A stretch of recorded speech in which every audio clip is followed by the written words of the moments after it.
Hello friends, நம்ம இன்றைக்கி chains கிச்சனில் என்ன பார்க்க போகிறோன்னா, மலைப்பகுதிகளில் மட்டுமே விளையக்கூடிய இந்த காந்தாரி மிளகாய். கேரளா சைடு இதுக்கு பேர் காந்தாரி மிளகான்னு சொல்லுவாங்க. நம்ம ஊர் சைடு ஊசி மிளகான்னு சொல்லுவாங்க. அதுக்கு இன்னொரு பேர் பேர்ட்ஸ் ஐ சில்லின்னு சொல்லுவாங்க. அதை வச்சு ஒரு ஊறுகாய் எப்படி போடுறதுன்னு பார்க்க போகிறோம். இந்த நம்ம பிளட் ப்ரெஷர் அதிகமாக இருக்கவங்க இந்த 2 மிளகாய் அப்படியே பச்சையாக எடுத்து சாப்பிட்டா ப்ரெஷரே குறையும்னு சொல்லுவாங்க. அதுக்கப்புறம் நம்ம ப்ரெஷர் அதிகமாக இருந்தால் ஊறுகாய் சாப்பிடக்கூடாதுன்னு சொல்லுவாங்க. ஆனால் இந்த ஊறுகாய் சாப்பிட்டோம்னா ப்ரெஷர் குறையும், கொலஸ்ட்ரால் இருக்காது. அப்படிப்பட்ட இந்த காந்தாரி மிளகாயை வச்சு ஊறுகாய் எப்படி செய்யுதுன்னு பார்க்க போகிறோம். பாருங்கள், இந்த காந்தாரி மிளகாய் கொஞ்சோண்டு கடுகும் வெந்தயமும் பொடி அரைச்சி வச்சுருக்கோம். ஒரு எலுமிச்சம்பழம் சைஸ் புளியை ஊற வச்சுருக்கோம். ஒரு கருப்பட்டி, 2 கட்டி பெருங்காயம், ஒரு பூண்டை எடுத்து வச்சுருக்கோம். இதை உரித்து தட்டி வச்சுக்கணும். அதுக்கப்புறம் 1 ஸ்பூன் மிளகாய், 1 மிளகாய் பொடி, 1 ஸ்பூன் தனியாத்தூள் வச்சுருக்கோம். எதுக்காக கொஞ்சமாக போடுறோம் அப்படின்னா, ஏற்கனவே இந்த காந்தாரி மிளகாய் காரம் பயங்கரமாக இருக்கும். அதனால் கொஞ்சோண்டு மட்டும் நம்ம மிளகாய் பொடி போட்டால் போதும். இதுகளை வச்சு இப்போ இந்த ஊறுகாய் நம்ம செய்ய போகிறோம். இப்போ ஊறுகாய் செய்ய ஆரம்பிக்க போகிறோம். அடுப்பை பற்ற வச்சாச்சு, கனமான வடை சட்டி போட்டாச்சு. ஊறுகாய்க்கு எப்போயுமே நம்ம என்ன செய்ய, நல்லெண்ணெய் தான் ஊற்றணும். ஒரு 4-5 டேபிள் ஸ்பூன் இருக்கிற நல்லெண்ணெயை ஊற்றிட்டு எண்ணெய் காஞ்ச உடனே கொஞ்சம் போல் கடுகு போடணும்.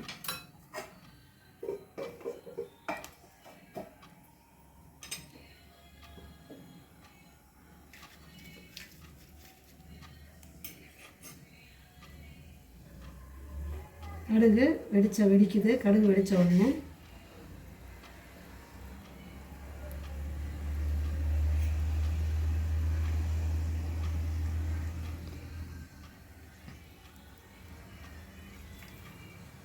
கடுகு வெடிக்க ஆரம்பிச்சிது. சும்மா 2 வத்தலை கிள்ளி போட்டுக்கிட்டு கொஞ்சம் ஒரு கைப்பிடி கருவேப்பிலையும் போட்டு நல்லா வெடித்த பிறகு என்ன செய்யணும், ஏற்கனவே 2 கட்டி பெருங்காயம் எடுத்து வச்சுருந்தோம்ல, அந்த பெருங்காயத்தை கட்டி வச்சுருக்கோம்.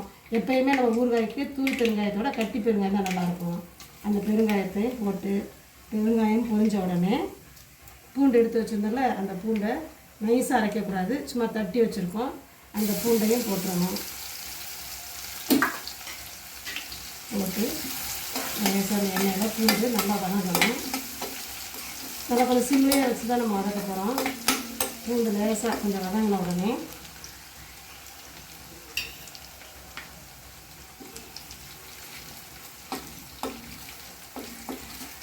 பூண்டு லேசாக வாசனை வந்துடுச்சு. பூண்டு வதங்கின உடனே எடுத்து வச்சுருக்கோம்ல வத்தப்பொடி, மல்லிப்பொடி அதை போட்டுடணும். இதை சிம்லேயே தான் இருக்கணும், இல்லைன்னா கருகி போயிடும். அதுக்கப்புறம் வெந்தயமும் கடுகும் வறுத்து அரைச்சி வச்சுருக்கோம், அந்த பொடி கொஞ்சோண்டு போட்டு அதையும் போட்டு வதக்கிடணும். வதக்கிட்டு லேசாக அந்த பச்சை வாடை போன உடனே இந்த காந்தாரி மிளகாய் இருக்குல்ல, அதையும் போட்டுருவோம். போட்டு வதக்கணும். லேசாக கொஞ்சம் நேரம் வதக்கிட்டு, முக்கியமாக நம்ம அதுக்கு என்ன செய்யணும்னா, வதக்கிட்டு மற்றதுக்கெலாம் நம்ம ஊறுகாயெல்லாம் தண்ணியெல்லாம் ஊற்றக்கூடாதுன்னு சொல்லுவோம். ஆனால் இதுக்கு நம்ம நல்லா கொதிக்கிற தண்ணியை கொஞ்சம் வச்சு நம்ம ஊற்றி அதில் தான் இதை வேக வைக்க போகிறோம். வதங்கின பிறகு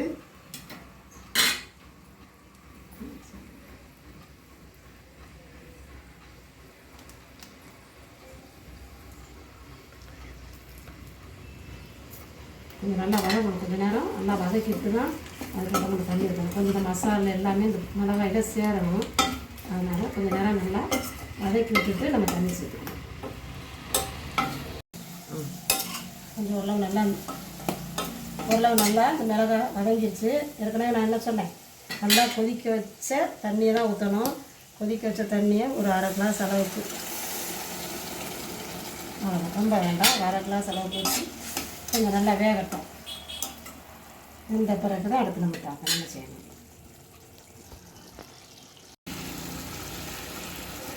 இப்போ பாருங்கள், நம்ம சுடுதண்ணி ஊற்றி வேக வச்சோம்ல, நல்லா வெந்து எல்லாம் ஒன்று போல் வந்து எண்ணெய் அப்படி மேலே வந்துருச்சு, மிதந்து வந்துருக்கு பார்த்தீங்களா. நல்லா கொஞ்சம் அந்த மிளகாயும் லேசாக வெந்துருச்சு. இதுக்கப்புறம் நம்ம ஏற்கனவே புளி எடுத்து வச்சுருந்தோம்ல, இந்த கத்தியாக கரைச்சி வச்ச புளி தண்ணியை அதில் ஊற்றிக்கணும்.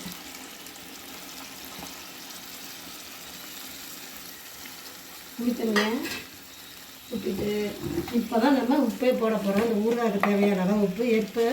ஊறுகாய்க்கு கல் உப்பு தான் நல்லாயிருக்கும். அதெல்லாம் நமக்கு தேவையான அளவு உப்பு, ஒரு கைக்கு அளவுக்கு உப்பையும் போட்டு புளியோட திரும்ப இந்த புளியிலே கொஞ்சம் நேரம் வேகணும். புளி ஊற்றிருக்கோம்ல, புளியும் உப்பு இப்போ தான் போட்டிருக்கோம். போட்டு திரும்ப நல்லா வெந்துடணும், வேகட்டும். அந்த பிறகு கடைசியில் நம்ம கருப்பட்டியை போட்டு இறக்கிடலாம். வேகட்டும்.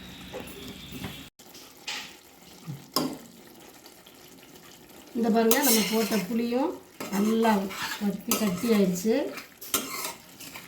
இப்போ ஏற்கனவே நம்ம என்ன போட்டிருக்கோம், புளி, ஏற்கனவே மிளகா காரம், அதை அப்படியே ஈக்குவல் பண்ணுறதுக்காக கருப்பட்டி அதையும் தட்டி போட்டாச்சு.